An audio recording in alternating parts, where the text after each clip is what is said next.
Not a bad day, but look at McPherson. Well, the one stat that's not on there is interceptions, and Halloran has 2. And they were biggies because they set up a couple scores. 24-7. And we're underway here in the second half on the give. Ken Bell tackled by Tim Pidgeon, who has been a terrific young linebacker, a junior, 233 pounds. There's Kenny Bell. He was injured for a while also. We've mentioned all kinds of people. Mahalik has come in at fullback, number 34, standing next to Gieselman, number 83.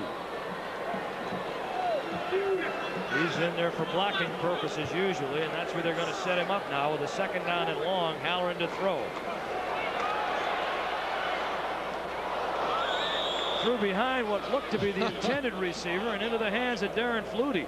It looked like they may have been trying to go to Gieselman over the middle. Well, one thing about Gieselman now, they're trying to make him change sides, because what's happening for the Syracuse defense always trying to put Tim Green opposite the tight end for Boston College, so it's going to force BC to block him with only 1 man. And it may be that the BC coaches have sensed that, and they're going to be switching Gieselman from side to side through some of the second half. 9-yard pickup. 1st and 10. Halloran almost intercepted again. Tremendous job by Cooper Gardner, dropping back into the coverage, and he almost had one picked off. It was intended for Giaquino. This is just not a good pass. He's not able to get enough on it as he's pressured underneath. You got so many people back in that coverage. Syracuse uses a 52 secondary coverage, 5 linebackers and secondary men across, with 2 playing a 2 deep behind them. 5 backs in now. David Holmes has come in, and they call a draw. And a good call. And BC out to the 39-yard line, or very close to it. As they go Kenny Bell, David Holmes tackling. That's the 2nd time today they've beat that nickel coverage by calling a delay or a draw. Well, Syracuse is basically committed to rush with 4, and they haven't blitzed too much. They played it pretty straight. Left 7 folks back to play pass coverage. Halloran checks it off to Kenny Bell. And Bell gets back to the 45-yard line. Doug Pina, a junior linebacker from Connecticut, the tackler. Part of the read screen again, where you've got the offensive guard and tackle leading the tailback on a pretty safe pass. 2nd down and 4. Good time for him to maybe air one out here, Kyle, or what do you think he might do? I don't think so. I don't think they're always going to double Kelvin Martin deep. Double the outside people. That's the strategy of Syracuse. There's that little delay again. And Ken Bell inside Syracuse's 45-yard line. So I think that Halloran is thinking that maybe Syracuse is looking for him to drop one out here to one of the corner people, but he runs the middle again. 1st down.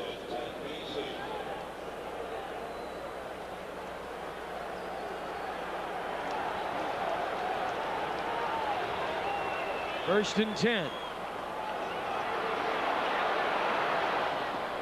As Jimmy Bell for the first time carrying. Pina and Lee combining on the tackle. Down to about the 40-yard line. So mixing a little bit more run with a pass, and it seems to be having some results. Still coming out of the pass formations, not going to any straight running formation, obviously. And they're trying to force Syracuse defense to respect the run a little bit more so they can get some better coverages in the secondary. In motion goes Kelvin Martin. Halloran wants to throw. Tries to go to Darren Flutie, and a tough pass under coverage by David Lee. It's incomplete. 3rd down coming. The interceptions, for the most part, that Halloran has had is when he's throwing over the middle. We've had 2 linebackers pick off balls today. And it looks like he's trying to appeal to the outside plays, the down and outs.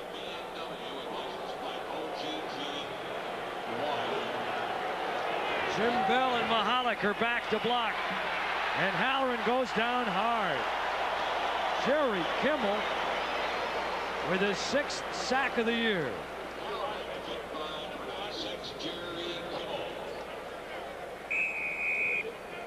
Take a look again at the down lineman for Syracuse. 93, there's Ted Gregory. He gets double teamed. On the outside, Kimmel's got one. And surprisingly, Tim Green was single blocked. And Green didn't get anywhere near Halloran. Peach to boot. And all he did was get some altitude on that one. And it's going to come up short on the far side. Number 10, Marcus Paul, the free safety and the short man on the kick return, will pull it in, and that's where we'll start it. So after Boston College made some pretty good penetration, big roll and grind. Thompson, the outside backer to the near side, tackling, and Grimes is a hunk of guy, 232 pounds. Talking about those possessions, scored the last 3 times they've had the ball and beginning to wear down the BC defense a little bit. The McCauley field goal sandwiched by 2 Siano receptions in the first half to give him this cushion.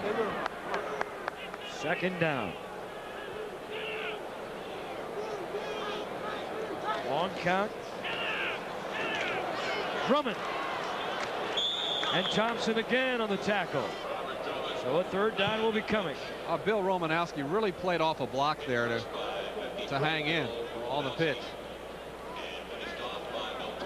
He has had a season, MVP of the Cotton Bowl defensively last year. 1984, started out a season as a backup fullback and has really come in and proved his worth as a linebacker. 129 tackles coming in, had 20 in one game, and was the ECAC Player of the Week earlier this season. 24-7 Syracuse with 10-10.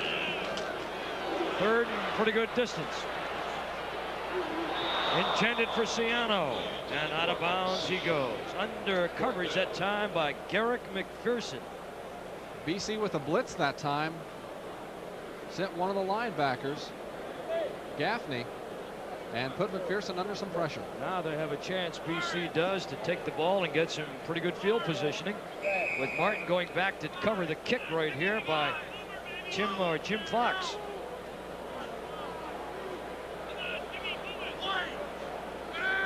Averaging 47 yards a kick.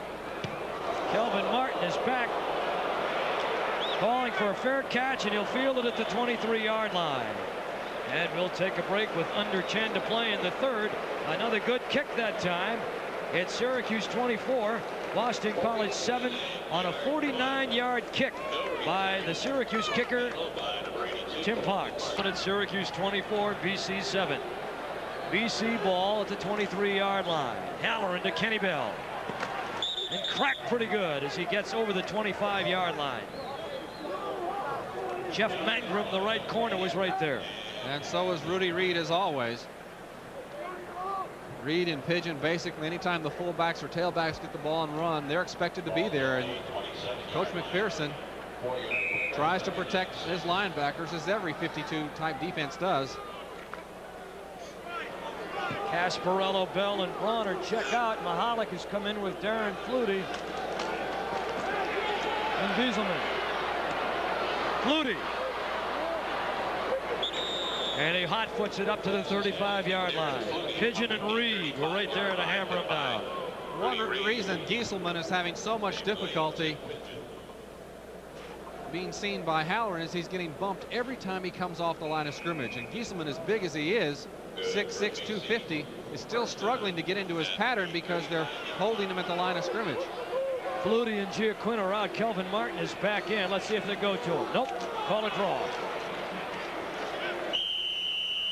And trying to soften up the middle with Jim Bell. And Rudy Reed is there again, the linebacker. You hear the linebackers' names mentioned a lot because they usually are there after the inside interior linemen soften everybody up. The linebackers come in to put the finishing touches on. Let's give those inside guys credit where it's due also. Well, McPherson does. 24-7 Syracuse. 8:30 to play in the third. Kelvin Martin in motion. He's loose. Terrific balance and inside the 50-yard line before Marcus Paul pulls this elusive little man from Jacksonville down. Well, how do you catch the wind? And particularly when he comes back, he's got more moves on him than a guy that goes to disco dance every night. When he catches the ball, comes back, cuts back underneath Giaquinto. Giaquinto was the man in the territory.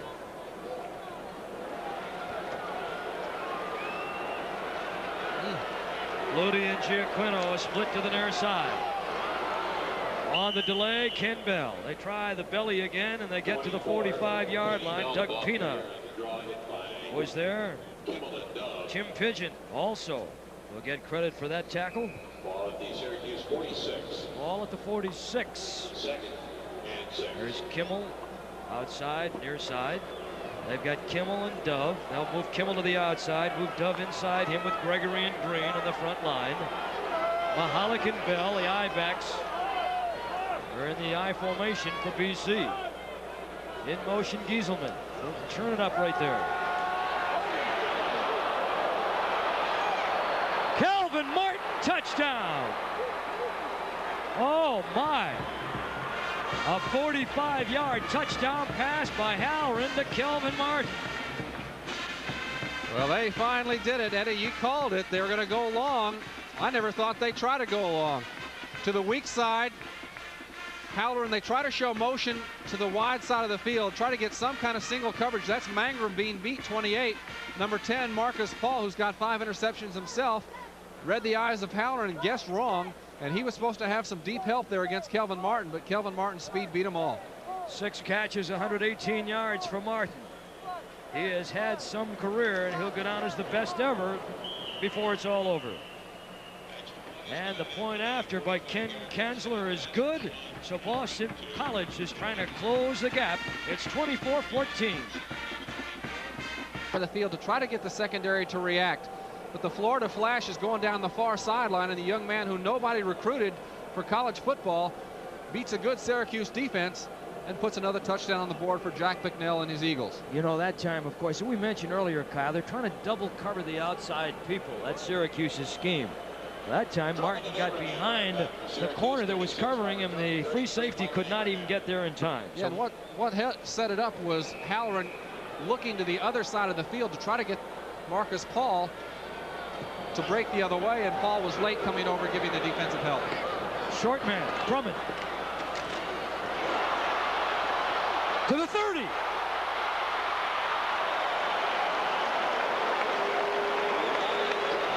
Derek McPherson. And some sloppy tackling, but some good running. Take your choice. Our redshirt freshman running back. They'll have him for 3 more years. 31-yard return. Not too many folks are going to tackle somebody 6'3", 200 who's got those kind of moves and speed with arm tackles. You got to use power against that. Bill Thompson's the man that got him. 7:09. McPherson, and there they go. They jump offside. Mike Ruth, he jumped off, but he may have been drawn off. And that brings to mind a point, Kyle. We talked about it. Ruth usually plays head up on the center. But I think more often than not, he's going to get better angles to attack that offense if they shade him to either shoulder. Give that some thought. We'll tell you the scoring summaries. If he goes nose up, which he's not right now, he's out on the tackle right now. He's against the left tackle, Mike Ruth is. He's not at the nose. They've switched inside. More likely to draw a single blocking. As they go to Schwades, and he lost the football. So it'll be an incompleted pass. Anyway, in terms of that nose guard, here's a look again. They call it a completed pass now. Drives deep. He did catch it. It was fumbled it after he went down, but I think recovered it. But on that nose guard technique, Schwades upset with himself. If you're nose up on the center, you can be double teamed by either guard. If you angle yourself and you move even half a step to one side, you pretty much convince the offensive line to block you with an even blocking scheme rather than an odd blocking scheme, because the center does make those calls. Leibel, the center. He's got a test in Mike Ruth today. High formation. McPherson. One-on-one Schwades. And Schwades and Perriman collide. Boy, is Rory Perriman getting a test today. Wow. Well, I don't think the pass was close enough to be caught. There was bumping going along. Both players are allowed to go for the ball. The ball is thrown too far inside. And you don't even see the ball in the picture when it landed. had the ball been over towards the left hash mark or outside the left hash mark, I think they would have called interference. Third down, not that far from a first down, about 4. The pass is deflected by the oncoming Boston College rush, and I believe it was John Bosa. It was Bosa, Gorecki one. One or the other, yeah. It's going to be a 4th down, and they're going to give it to Gorecki, who got the hands up there. There he is. He's had a good year. So Jim Fox will come in. He's averaging 46, almost 47 yards a kick. For the season, he's averaging 41. And Kelvin Martin standing back. Martin again will field it, try and bring it back. Oh, what a move by Martin. Boy, he got something out of nothing that time. And Boston College will have a first down on the tackle by Darrell Johnston. Kelvin Martin. With 6:16 to play in the third, Boston College in possession. Haller, the quarterback, shift to the eye. Ken Bell back and gets the pitch. And trying to go outside, can't do it, coming to the short side of the field. Pina and Rudy Reed were there, and a yard or so at the most. Pigeon also in on the tackle. Here's the power pitch. The block on the outside by John Bronner, number 90, trying to set up Kenny Bell. A 51-yard punt put Boston College in this deep position. Fox has had a good day kicking. Ken Bell, incidentally, with 82 yards unofficially on the ground. That's Halloran. And very close to being intercepted by Tim Pigeon. Halloran under pressure, overthrowing his intended receiver. Honestly, Boston College's offensive line has not done the job consistently this year. Not this year. I think they've done a pretty good job today. There were 5 receivers out on that pattern, which means there were only 5 people back there to block for him, and he had enough time, even though he was flushed out, but he certainly had enough time to get a quick pattern. The encouraging news is that all of those offensive linemen interior have a chance to be back next year, and a little maturity might make them a much better offensive line. Halloran, Gieselman. Boy, I like that big guy. I think he's going to be a pro somewhere. Pigeon and Reed, the linebackers combined. And he has been there several times today. Gieselman has, as has Reed. They just haven't gone to Gieselman that much. Well, BC has done a better job than I really thought they could, starting as deep as they have in their own part of the field. Been able to drive the ball against this Syracuse defense much more recently than I expected that they'd be able to. 5:13 and ticking remaining in the third quarter. Gieselman has just become the all-time receiver leader in Boston College history. Halloran. You see the pressure he's getting, Kyle. That offensive line is not holding, and that time Halloran almost threw it away, and had he had another interception, it would have been a sure 6 points. Yeah. He's not taking off. He's not chickening out. Yeah, no. Oh, I like that. I like that. He can't. He's got a quarter and 5 minutes here in the third remaining.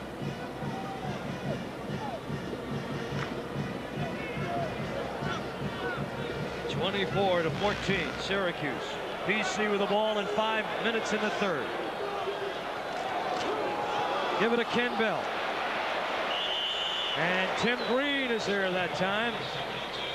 Tim Green, the senior from Liverpool, possible Rhodes Scholar, possible Lombardi candidate. He has already been picked by the National Football Foundation Hall of Fame as a scholar athlete. And that's Tim Green going to the inside, really defeating on that block Sean Regent, the left tackle, the tri-captain of Boston College. One-on-one, not many people over the last 3 years have been able to stop this man, Tim Green.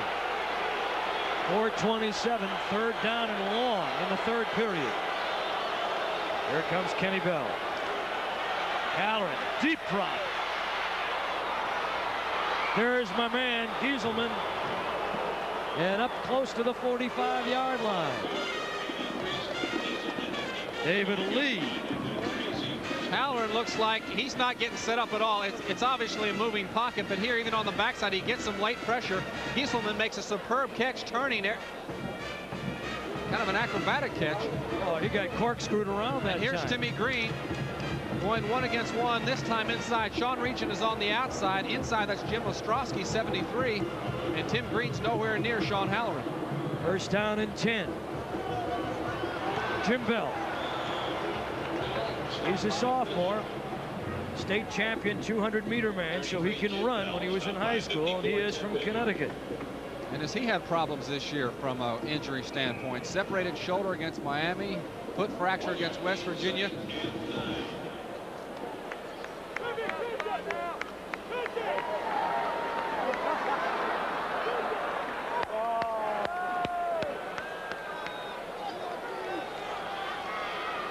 .325 to play in the third. Halloran on a second down and long. Darren Flutie.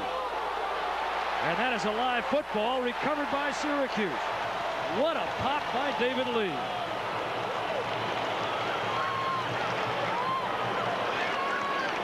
David Lee was the recoverer, but I mean that Flutie got nailed. I mean, he got nailed.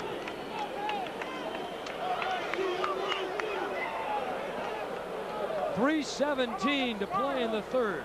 Syracuse. Sean Halloran at the controls for Boston College.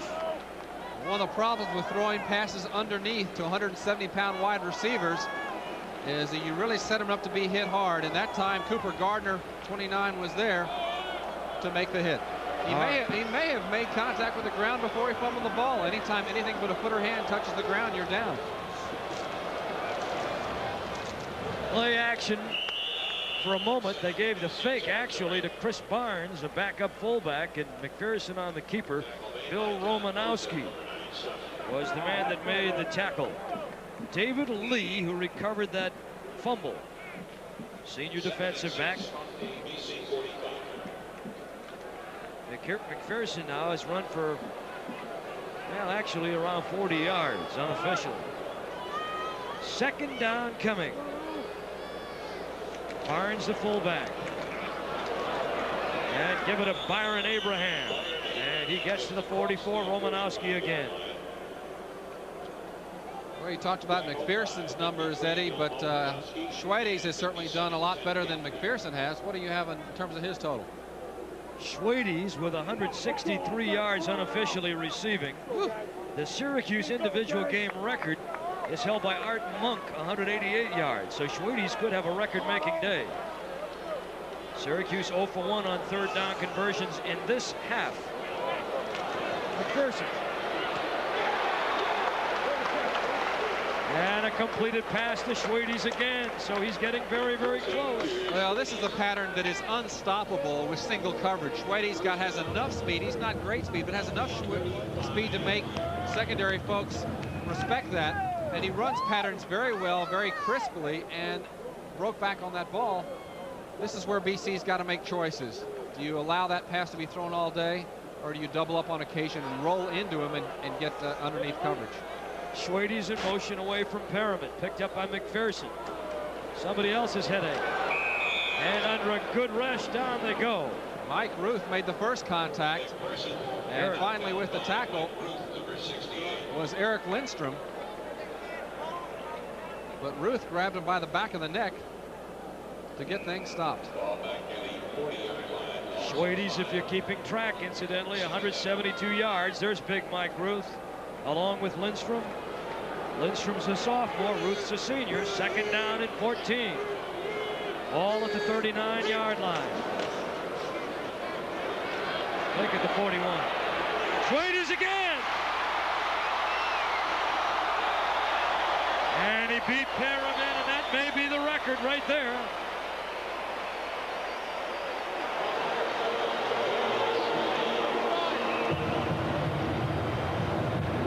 On the screen, the play action on the option holds the linebackers. That allows Schwedes to get right behind the linebackers. They're not in the right positions. And there you see late coming in, Bill Romanowski, 53, who should have been the man back, but he was held up with the play action on the option. He has now established the record. There it is, 204 yards. Well, we may have been missing a couple of numbers or so there, but that's what they're giving us now, 204. Ball at the 8, first and goal. And they give it to Byron Abraham. Schwade's best day was 183 yards against Kent State, the second game of the year. Number 98, Mike Degnan, 253 pounds, 6'4" senior on the tackle. Well, I'm sure that Gare Schwades, who is here in the crowd today, is mighty proud of his young son. He's only a junior. 2nd and 12. McPherson. He's in.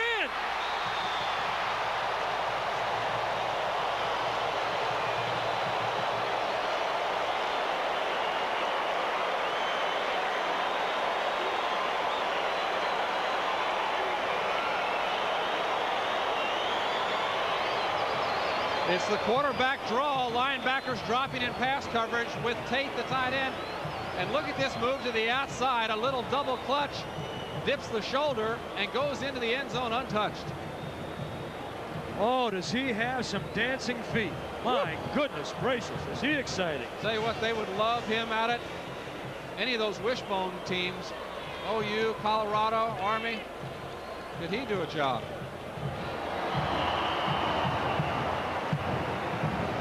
They've added another, and McCauley is right on. 4 for 4 today, and it's Syracuse 31, Boston College 14. There's another angle again, a short drop, 3 to 4 yards, just enough to get the linebackers to react. A decent block on one linebacker, but he really turns on the outside. Garrett McPherson, 48, is not a slow player. Any negative things? They're the third. No return here.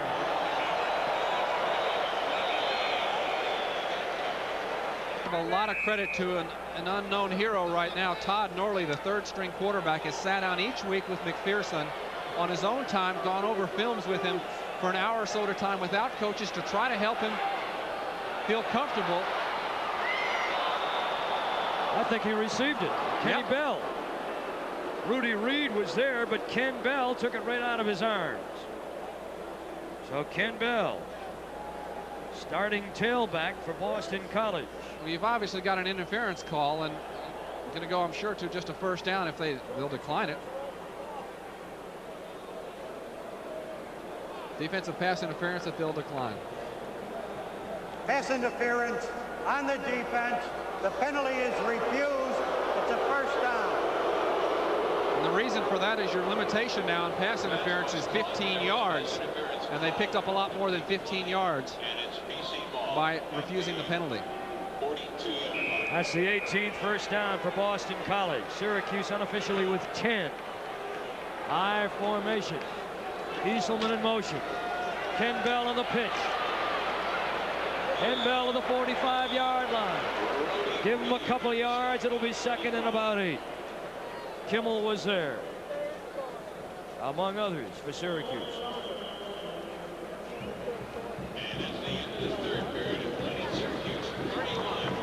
That is the end of the third.